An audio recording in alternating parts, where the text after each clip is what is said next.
Bonjour tout le monde et bienvenue à cette capsule concernant le son et l'éditage du son dans Sony Vegas.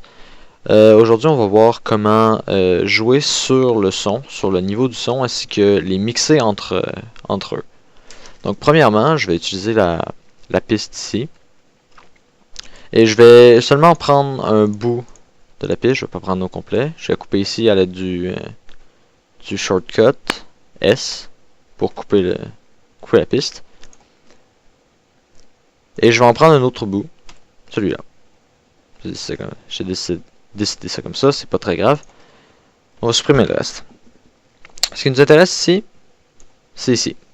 C'est là.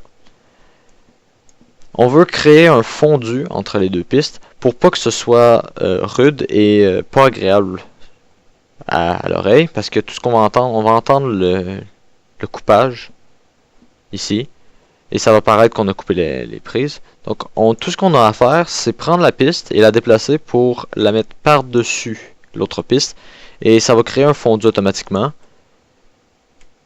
qui va donner ça.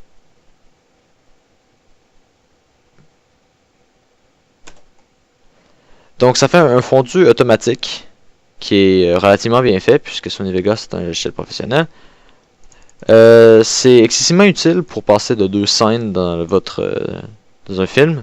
Passer entre deux scènes rapidement sans qu'on ait le coupage du son. Surtout s'il y a un son d'arrière-plan, une espèce de buzz qu'on appelle.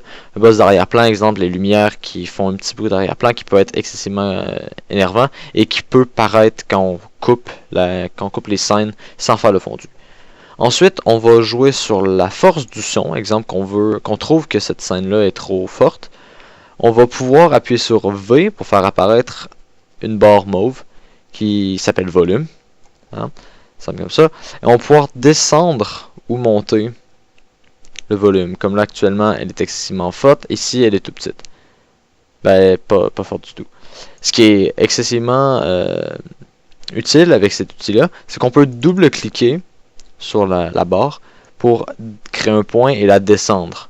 Donc si on trouve que ici c'est correct, mais ici c'est trop fort, on peut créer un point où est-ce qu'on trouve que c'est trop fort et descendre. Et Sony Vegas va faire le reste. Il va faire une courbe qui va faire une descente de son qui sera pas soudaine et qui va être naturelle. Ça permet de descendre le son. Par exemple pour laisser quelqu'un parler ou pour mettre l'accent sur un autre effet sonore. Donc pour l'instant c'est tout et on se revoit à la prochaine capsule.